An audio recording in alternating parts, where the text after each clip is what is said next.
Well, imagine a 78-year-old man who often speaks incoherently and lies to you in ways that leave you wondering whether he is a pathological liar or delusional or both, pocket dials someone he doesn't want to talk to at 1:28 a.m. And then imagine that same 78-year-old man is angrily braying at the world at 5:24 a.m., claiming people have committed crimes that do not exist, and coming up with a name for those people committing the crimes that don't exist, using words that have never been joined together and make absolutely no sense, calling them, quote, negative criminals. Of course you would be concerned about the mental health of such a person. Of course you would assume some kind of serious neurological decline in the 78-year-old man. Imagine that same 78-year-old man also said, I run the country and the world. And now, imagine if Joe Biden had done just one of those things. There would have been 4-inch headlines about cognitive decline. But that's just one news cycle with Donald Trump, who did every one of those things. He butt-dialed a reporter for The Atlantic at 1:28 a.m. who he did not want to talk to, but with whom he did eventually do an interview in which he said, I run the country and the world. No one runs the country. No one ever has. No one ever will. This country was founded on that very principle. This country was founded by people escaping the rule of one person, escaping the rule of a king. And so, no, the president does not run the country.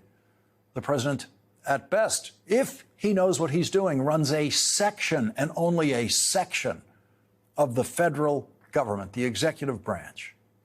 The President of the United States has absolutely nothing to do with thousands upon thousands of state laws that exist in this country and city laws and all of the different state tax rates that exist in this country.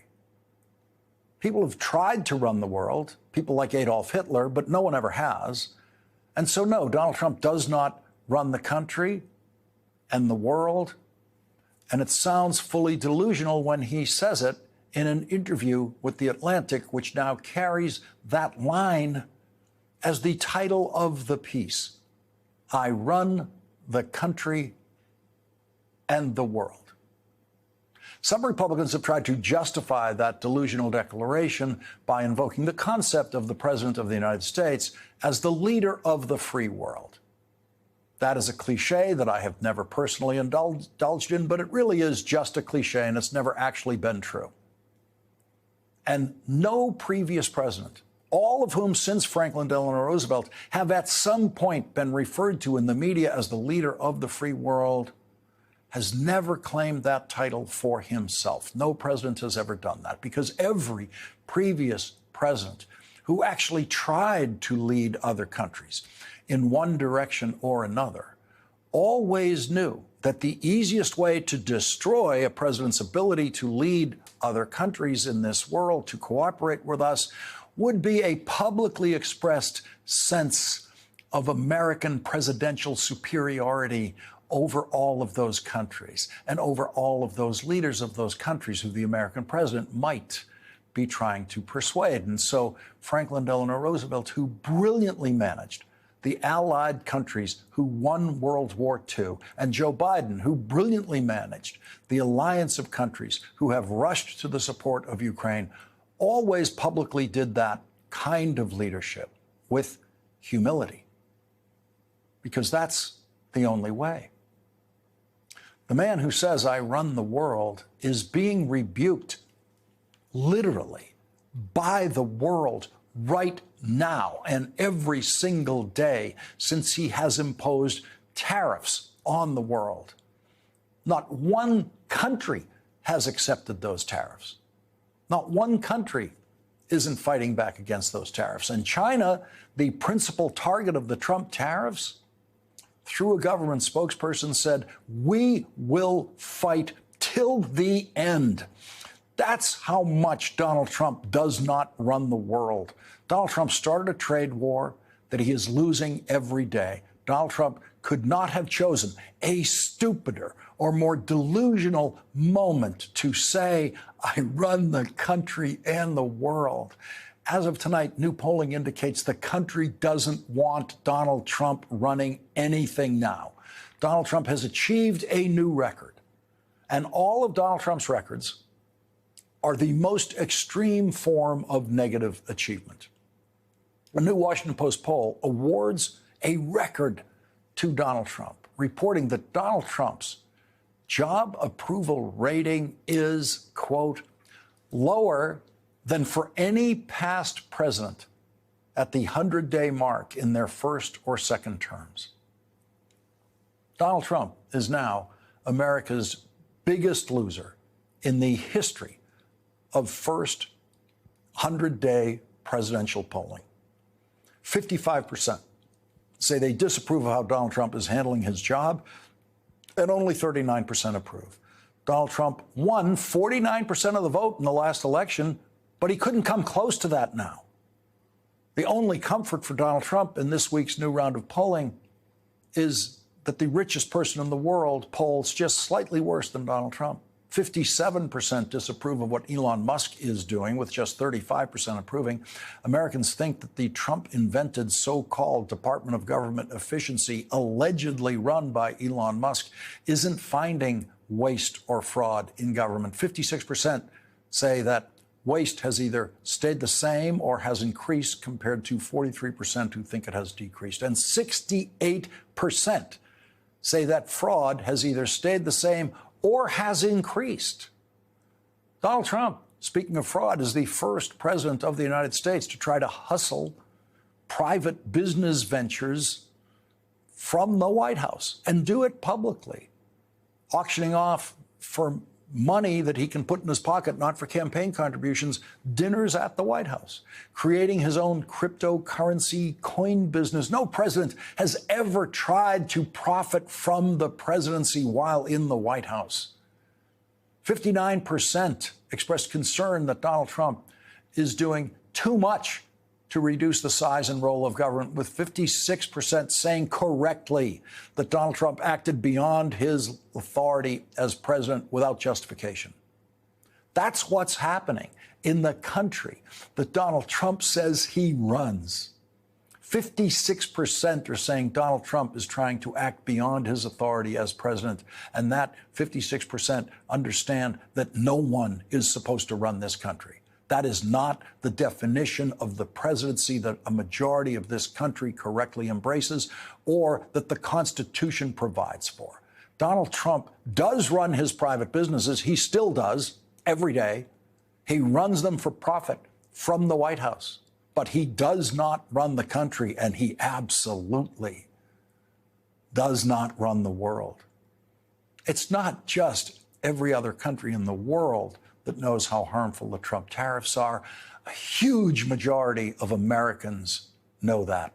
64% disapprove of Donald Trump's tariffs. The Washington Post calls it one of the least popular issues so far in Trump's presidency. 64% of the people in this country know that Donald Trump's tariffs are a very bad idea.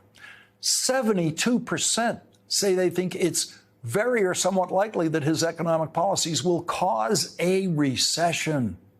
72% say Donald Trump is on his way to causing a recession, and it's very, very hard in modern American politics to get polling numbers like 72% on anything. And it is virtually impossible to get polling numbers like 89%. Only something as obviously deranged as the Trump tariffs could produce that kind of number in a poll. 89% think the Trump tariffs are likely to result in higher prices on the products they buy. 89% are saying in that poll they know Donald Trump lied every single time he told them during the presidential campaign that China would pay his tariffs. 89% are saying they know Donald Trump was lying when he said the tariffs that he will impose will be paid by Canada and paid by Mexico and by all the foreign countries he illegally imposes tariffs on, claiming that it's a national security issue, which it obviously isn't. Tonight, 89% know the man who claims to run the country and the world is completely wrong about who actually pays the Trump tariffs. They understand exactly what all those radio and TV ads from car dealers are about, telling them to rush in to get the pre-tariff price on a new car. And they know time is running out or has run out for that pre-tariff price. And they're going to pay that tariff if they buy a new car. At 5:24 a.m. today, the man who thinks he runs the country and the world reacted to the Washington Post poll by, of course, attacking the poll and calling the people who conduct the poll, quote, his words, negative criminals. Donald Trump said, these people should be investigated for election fraud. They are negative criminals. And so, as ragingly unconstitutional, delusional rants by presidents go, Donald Trump is once again the big winner because no other president has really had a public, ragingly unconstitutional, delusional comment about anything. Donald Trump said in writing that the people who conduct the Washington Post poll should be investigated for election fraud, should be investigated for a crime. That should be a criminal investigation. Okay, that means his Attorney General, Pam Bondi, should be in the middle of that investigation right now, tonight. That also means someone's going to have to completely rewrite the law on election fraud to make accurate polling illegal, which, of course, a little thing that Donald Trump has never comprehended, the First Amendment, will not allow. There isn't another president in history who thought that anyone working at the Washington Post was a criminal. Richard Nixon knew that Washington Post reporters Bob Woodward and Carl Bernstein were on track in their investigative reporting in 1973 and 1974 to destroy the Nixon presidency and drive him out of office, which is exactly what they did. And Richard Nixon never called either one of them a criminal. Never. Richard Nixon never thought Woodward and Bernstein were criminals. Richard Nixon knew exactly who the criminals were. Richard Nixon knew the criminals were working for him.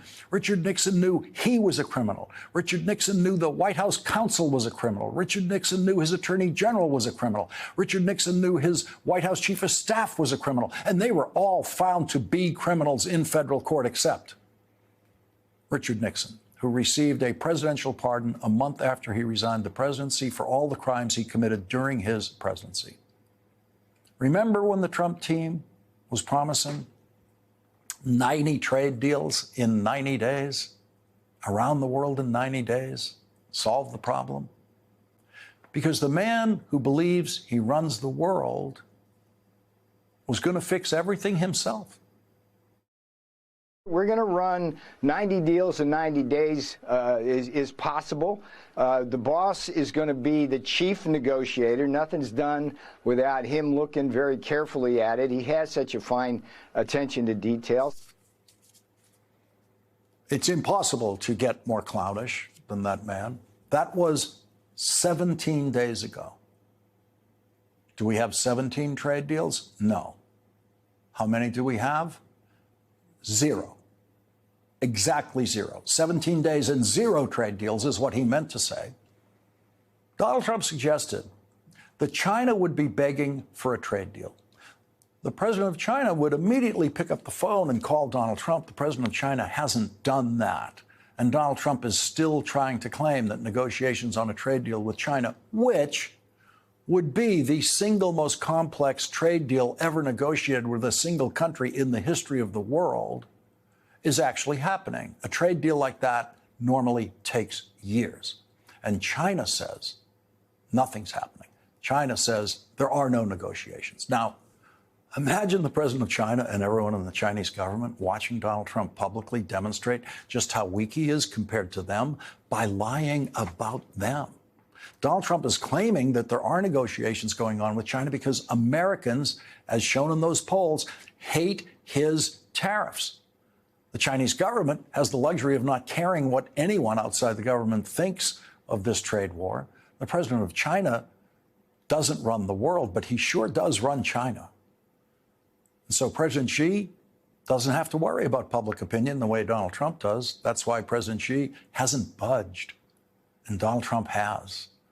The Wall Street Journal editorial board says China called Mr. Trump's bluff and seems to have won this round. In a new article titled "Trump's Tariffs Have Done What No U.S. Adversary Could," Branko Marcelik writes, "The blanket, erratic, and often nonsensical nature of the tariffs has, far from showing signs of jumpstarting the long process of reshoring manufacturing jobs, actually proven a major obstacle to that project, while also leading manufacturers to shed jobs or scale back their plans and plunging the entire U.S. economy into uncertainty more broadly." This reached a crescendo with the mass sell-off of U.S. Treasury bonds earlier this month that briefly threatened to send the entire U.S. financial system buckling. Trump, in other words, has not just inadvertently demonstrated the extent of the United States' dependence on China, he has also wound up demonstrating other key nations' similar dependence while revealing stark limits to Washington's ability to make even its allies do what it wants. So much for the man who says, "I run the country and the world." The guy who claims he runs the world has not been able to negotiate a single trade deal with a single country in the world since promising 90 deals in 90 days. That makes Donald Trump, according to his own definition of success in this arena, the biggest loser in international trade in the history of the American presidency, and no amount of delusional screaming about Donald Trump's negative criminals can change what Donald Trump has done to make himself such a humiliated worldwide loser.